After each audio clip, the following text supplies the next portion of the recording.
Good morning, guys. Welcome back to my channel. It is part 3 of Vlogmas. Get ready for the jingle.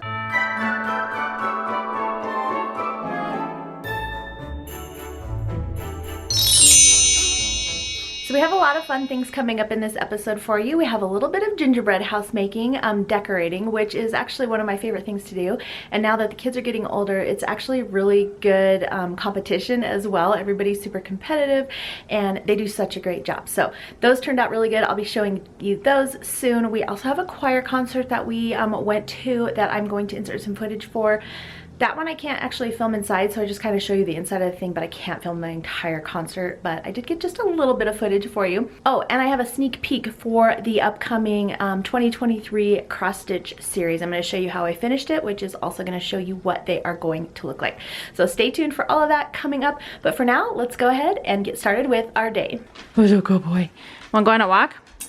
Are we going to have time to take him on a walk? Well, Connor and the peeps are going to be in like 15 minutes. What about a short one around the park then?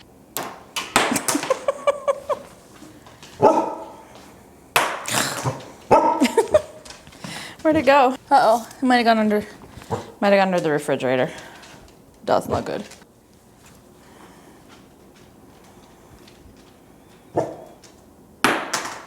These are my reindeer. I need to get those put on my car. I also have this big huge mess on my counter right now. My son got a 3D printer and he is printing some super cool stuff for Christmas presents this year. So this is a lightsaber. I don't know whose it is. And then here's another one that he's putting together. And it leaves this like lovely mess. So it kind of prints it on this like weird board so that things don't fall over. And then he snaps all the pieces off and puts them together. So anyways, interesting, but yeah, my kitchen is a little bit of a disaster. Jaxie, no. No, not for the kitty. You didn't get... You ready to go, Benny? Wanna go for a walk? Wanna go? Shake. Good boy, shake. Good boy.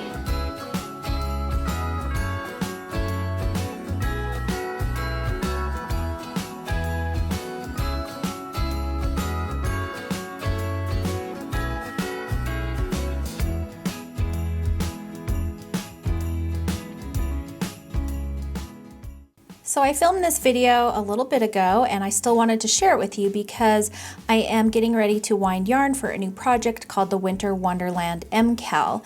And if you don't know what an MCAL is, it's a mystery knit along and they are doing it at my local yarn shop, so I thought I would participate. When you buy yarn, a lot of times it'll come in a skein just like this white one, and you need to wind it up into a cake like these other colors here so you can use it. So the first thing you need to do is take off the band and then unwind your skein. Now I like to keep my fingers right there in the middle so that it doesn't get tangled, and then you can just let it go and untwist. And then you should have a loop looking thing like this. Next, we're gonna put it on our yarn Swift, and this is something that you can buy just on Amazon. I will link mine below. And I'm just adjusting the size of it there so that I can get my skein on it. Once I get it on the Swift, I'm going to just go around really quickly and make sure that it's not twisted anywhere and that everything looks like it's all nice and neat. And then the next thing you're going to want to do is look for these little string ties here. And each skein is different. They'll have 2 or 3 depending on the skein. And you just need to cut it. You're looking for the ones where it's just one piece of yarn, just like this one. And then you can just cut off that knot carefully and then just pull that tie out. Those are just there so that the yarn does not get tangled while it's being dyed. And then the final one is going to have actually 4 strands of yarn. 2 are the yarn ends and 2 are the ties. So we're going to cut that knot off and then we can pull out that tie that's holding it together. And then the other ends are our yarn ends. So I'm going to just grab one of the ends, and I like to go all the way around my Swift once or twice just to make sure that it's going to come off easily and that it's not twisted anywhere. Once I know it's not tangled, I will put the yarn through this guide, this little metal guide right here, and then into those slots on the winder. And I like to fold it over like that so that little tail's coming out. That way I can have a center pull ball or I can pull from the outside. And then I just slowly start winding my skein. And don't go too fast. I have had a ball come flying off of the winder before. So I just take my time and try and maintain a nice consistent speed while at the same time making sure Jax doesn't reach up and grab my yarn. He loves watching the yarn get wound, and he also likes to grab a hold of it every now and then. Once it's all done, I can pull out that center pull and then just carefully lift the cake off of the winder, and now I have a lovely cake that I can use to knit from, and I can pull from the center or from the outside. And here are all of my yarns skeined up. I will show you them tomorrow morning so you can see the colors a little bit better, but I'm ready to cast on my shawl. Okay, so I think last time I showed you my knit project for this season, it was evening, and so it was probably really yellowy, and I don't think you could get a very good look at the colors. I'm doing the Winter Wonderland MCal, and these are my colors. So you're supposed to have a light, medium, dark, and then like an icy contrast color. And so this is where I am so far. And it's okay if I show this because it's already, I'm way behind. So you guys have probably already seen it. I think I might be doing this edge wrong. So I'm going to take it to our knit shop and just ask her. I might be putting my yarn in the wrong spot. So I have these, it's almost like kind of stripey on the edge. I don't know if I care enough to rip it out, so I might just keep going the way that I am going. And then I also wanted to show you this fun contraption here. I don't want to show the pattern too much, but this is called the Coco Knits Maker's Board, and it's magnetic, and it's so cool. Okay, we'll do it this way so you don't see too much. So this is magnetic, and then it has all these little magnets that come with it. This is a little stopper, so you can change how much it's angling. But it sets up your project for you, and then these actually don't come with it. These are separate, but these are magnetic rulers, and they just stick on there, and then I can slide my ruler up and down to change whatever row I'm on. So this is super handy. So the rulers are a different set. They come together. It also has a bunch of extra little magnets. All of these are magnets, which is really cool. And then you can use those for a variety of things. I've got a needle, and this is actually my little thingy that helps me twist my needles on and off my cable because I have interchangeable needles. And then when you need to go somewhere, you can just lay it down flat in your bag. And they have two different colors. I think they have this gray one, which I love, and then they have kind of a craft colored one, which is like a tan. And then it stays together in your bag, and then you can just open it back up and continue on knitting when you get to your destination. So super cool. So I wanted to share that with you. Again, that's the Coco Knits Maker's Board. I'll try and find a link for you for that below. But anyways, I thought you might like to see my MCal in the daylight so you can see my actual colors and my progress. So stay tuned. Like I said, I'll let you know if I decide to rip this out. I don't think I'm going to because I don't think I care that much about this edge being stripy, and maybe that's what it is supposed to look like. I need to go and look at some pictures in Ravelry. But anyways, that is what I'm doing, and I thought I'd show you in the daylight so you could see a little bit better. So this morning, Liv and I are heading off to our morning knit group. We just meet up with a few friends at a local bookstore and just hang out and knit. And the girls, of course, like to browse all of the books. Katie's not coming with us today. She normally does, but she's tired this morning and is going to be hanging out at home. But I will take you with us and show you what we can. Thank you. No problem. Oh, thank you. Good service today.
We're on the way to a concert, winter concert. Should be fun. We can't film inside though, so this is all you're gonna get.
turning your chair. I need my chair back.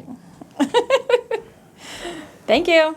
So I'm going to be finishing my January cross stitch today, so I thought I would give you not only a sneak peek, but just kind of talk you through it. I do have a video tutorial on how I'm finishing these, but figured it'd be fun to show again. Plus, you're getting a little sneak peek here. So this is our January cross stitch of the month. The theme for this year for 2023 is going to be houses of the month. So last year we did trucks of the month. Here was January's truck of the month. I thought that was so cute. So we're doing it again. So we're doing houses, and each house is going to be a little bit different. They are going to feature these cute little quilts hanging either on the side or maybe on the side of the house itself. They're all a little bit different, but they're also super cute. And I did try and organize these with a border so that if you wanted to put them all on like a pillow or stitch them all as one piece, you could definitely do that. I'm going to be doing mine individually, as you can see here. All of the cutting information is going to be in the pattern, so I'm not going to go over all that here today. But I did use a scrap piece of fabric to stitch this on, and so mine is really, really small.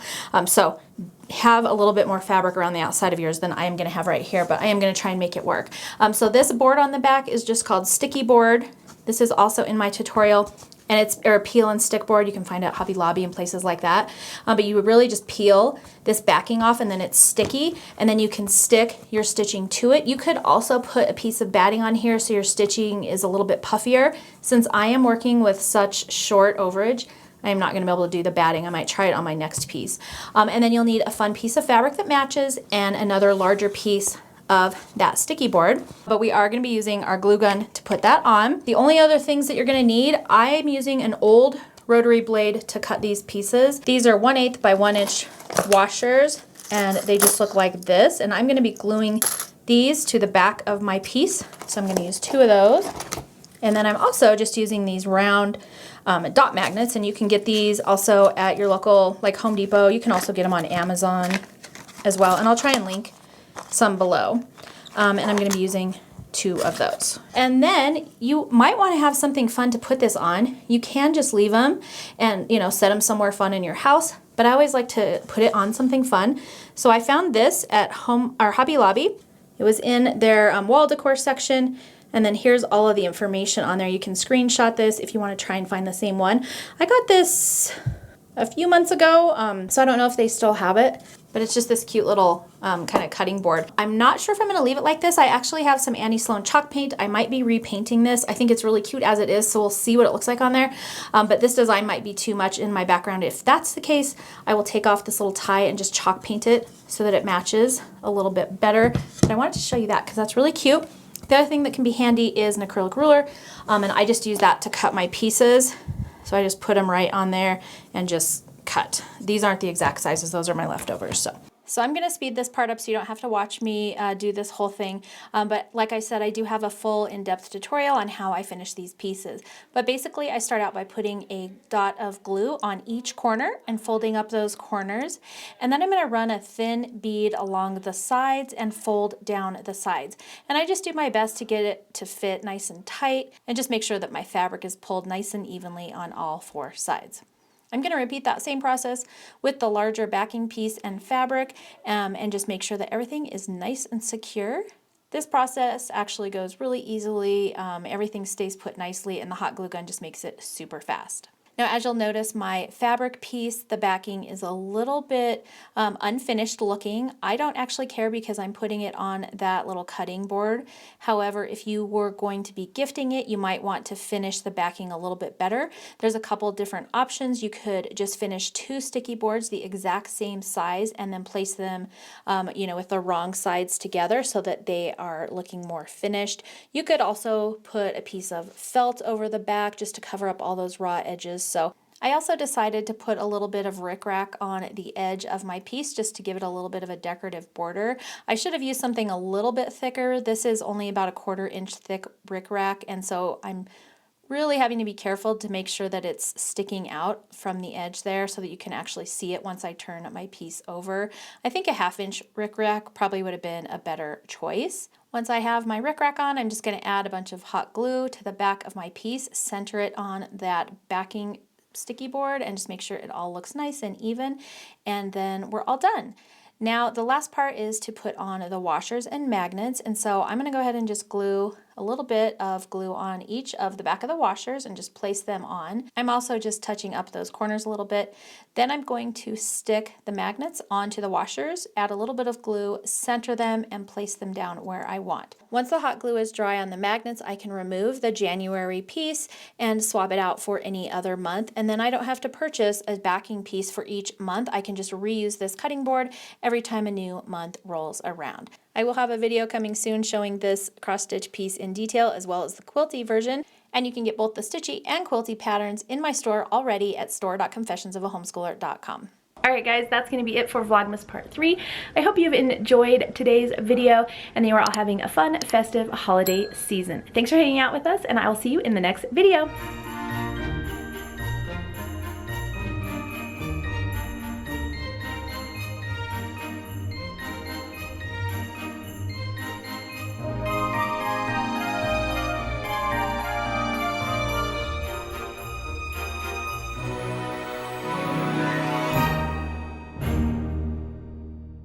Oh, that's super cute, hey? I'm just going for like more, you know? And that's gonna be it for Look,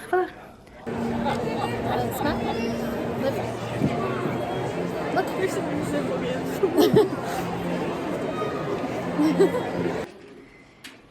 well, though, is that your house, Jackie? Look, Connor can flex on video without actually looking like he's flexing. And so there's that little bench, and I went over there and sat down for a while.